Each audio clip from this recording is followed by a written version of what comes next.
le tournage, on continue, on continue, on continue. Bonjour. Putain, je suis en forme. Genre pendant cette période de confinement, je suis incroyablement en forme et productive sur YouTube. Ça change exactement. Bref, j'espère que vous allez bien. Normalement, je sors cette vidéo après vous avoir raconté mon expérience à la télé avec Léo Mattei. Mais en attendant, j'espère qu'elle vous aura plu. Donc dans cette vidéo, on va parler des castings en général. Et petit disclaimer, je me base sur ma propre expérience à moi. Pour ma part, j'ai fait que des castings, que pour de l'acting. Pour le mannequinage, je n'ai pas fait. Pour la danse, encore moins. Et pour la télé-réalité, bah... encore moins du tout. Je parle bien des castings acting, donc changez bien l'action à faire. Par exemple, moi quand je fais des castings pour un rôle, j'apprends un texte, etc. Si vous faites un casting pour de la danse, bah apprenez votre chorégraphie, etc. Le chant, la même chose. Bref, j'espère que c'est assez clair pour vous.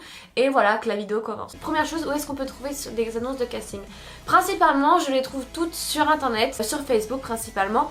Et aussi, il faut savoir une chose, ne payez surtout pas pour accéder à des annonces de casting. Enfin, c'est des annonces d'emploi. Pourquoi? Pourquoi payer? Je comprends pas. Il y en a qui le font, hein, mais non. Et soyez très vigilants car même dans ce domaine aussi, il existe pas mal d'arnaques. Donc voilà, une fois que t'as trouvé une annonce de casting et que tu corresponds à ce qu'ils recherchent, tu décides d'envoyer ta candidature. Et souvent, ça se passe sur internet. Donc souvent, il faut que tu envoies des photos de toi. Souvent, ils demandent des photos en portrait et en full body en fait. Voilà, comme ça, ils peuvent avoir une image de toi. Ils les veulent naturelles, donc sans filtre, et aussi très très récentes. Envoyez pas des photos de 2015 juste parce qu'elle est belle, hein. T'en refais et tout, hein, c'est bon, hein. Basta. L'annonce peut demander d'envoyer aussi un CV et une bande démo. Bon, si t'en as pas, hein. Tu peux pas inventer, c'est tout, hein. Pour les castings, que ce soit figuration, silhouette, non parlante, bah si t'es pris, ils te disent ça dans un mail, et puis ils te donnent le lieu de rendez-vous, la date, enfin tout ce qu'il faut, etc.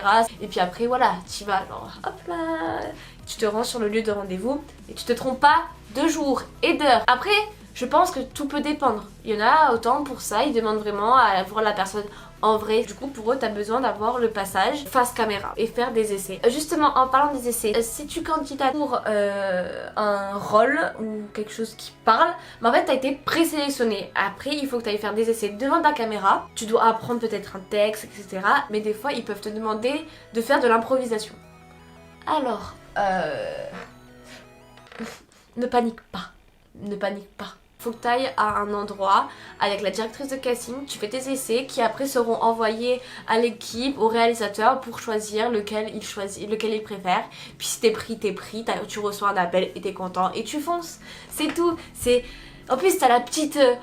c'est bon, j'ai été pris et tout, comme ça. Enfin, mais après part pas toujours gagnant, voilà. De toute façon, je pense que chaque casting est différente et c'est une expérience que tu as en plus, en mode ok, j'ai fait ça, enfin tu tiens en compte de ce qu'on t'a dit et pour après petit à petit ça peut juste t'améliorer, c'est tout. Je prends ça comme ça honnêtement. Pour ma part c'était rigolo parce que tu croises d'autres personnes, tu croises d'autres candidats, tu croises des femmes, des hommes, de tout le monde, etc. Ces personnes peut-être elles candidatent ou non pour la même chose que toi, mais surtout aie confiance en toi, puis prends ça juste comme un amusement, oui, profite du moment, puis après voilà, tu regretteras pas. Si t'en es arrivé jusqu'à là, c'est que peut-être tu plais à la personne, etc. Puis comme j'ai dit encore une fois, qui ne tente rien n'a rien. Tu suis, merci. T'as des castings collectifs ou alors t'as des castings solo. Les castings collectifs c'est un peu bizarre parce que t'essayes de faire ton mieux et tout, mais tu sens qu'il y en a qui sont en mode... Enfin t'as de tout, mais profite de l'instant présent, sois toi-même, essaye de plaire, surtout n'en fais pas des caisses et ça passera tout seul. Une fois que c'est ton tour, il y a une phase présentation où tu dis ton nom, ton prénom, ton âge, ce que tu fais dans la vie. Julien, 24 ans, célibataire, barman et serveur en salle en boîte de nuit. Ouais, quelque chose comme ça, mais ça c'était il y a très longtemps. Et dire que maintenant ce garçon... les problèmes.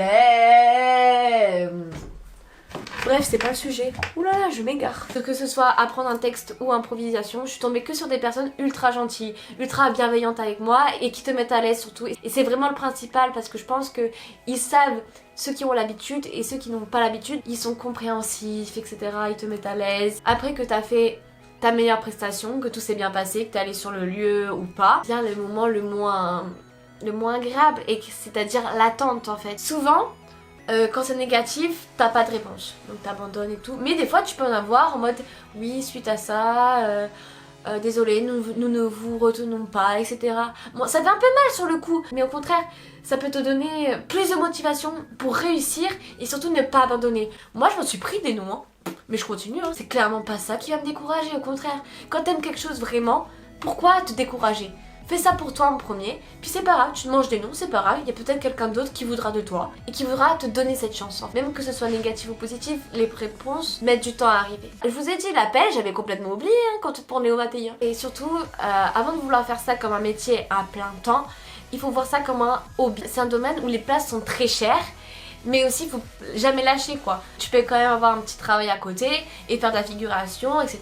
Et peut-être qu'un jour ta bonne étoile te sourira et puis voilà, tu seras peut-être le futur Johnny Depp ou Penelope Cruz. Pour ma part, c'est vraiment un hobby que j'entretiens aussi sur YouTube, etc. Dernière petite chose, oui, il existe des castings rémunérés ou non. Ce que je veux dire, c'est que si t'es pris pour un casting, etc., fonce en fait. Qu'à la fin, il y a de l'argent ou non, fonce parce que ça peut être que du positif pour toi. Premièrement, ça peut étoffer votre CV, c'est déjà un bon point. Plus comme ça, bah vous avez un peu plus d'expérience. Même si c'est un petit court-métrage et tout, foncez. C'est quelque chose, en plus si c'est votre hobby, vous allez que kiffer et ça va être un plaisir pour vous et pour l'équipe d'à côté. Faut que vous y allez, y a pas de souci. Ça peut étoffer votre CV et vous faire gagner de l'expérience. Y a rien de négatif à tout ça. Des fois, certains non rémunérés payent le défraiement, etc. Ou même il y a un petit truc en arrivant, t'as un petit buffet, etc. Donc les castings, pour ma part, j'ai commencé ça en 2016-2017. Voilà. Et en fait, c'est ma mère qui a inscrit mon frère et moi. Et puis voilà, genre on a été pris et tout, on était d'accord, ok. Le tournage a eu lieu à Toulon. C'était très cool, j'ai rencontré... À chaque fois, je rencontre des gens trop cool en fait. Tu rencontres des gens géniaux qui aiment la même chose que toi. Pourquoi ? Que demande le peuple ? J'ai un souvenir de ça, c'est que c'était dans les années un peu 80-90 je crois. Et du coup on devait prendre des vêtements de l'époque quoi. Oh, le fou rire de ma vie quand j'ai vu la tenue de mon frère. Nicolas, je t'aime. Petit aparté, vous avez actuellement 3 secondes pour voir où je suis. Je suis là, voilà. Mais c'était vraiment de la figuration, hein, vraiment. Mais c'était cool, première expérience, j'ai vraiment adoré. En tout cas, j'espère que la vidéo vous aura plu. N'hésitez pas à vous lancer, surtout. Et c'est une expérience à prendre et en fait, chaque casting sont différents et c'est une expérience à prendre, quoi. Ça peut juste te faire grandir. Après, je pense que c'est pareil pour tous les types de casting dans la danse, le chant, le cirque, etc. Faut pas se laisser abattre, faut y aller, faut foncer. Il n'y a pas de bon ou de mauvaises choses dans la vie, c'est tout. Enfin, surtout quand tu fais quelque chose que tu apprécies. C'est ça le truc.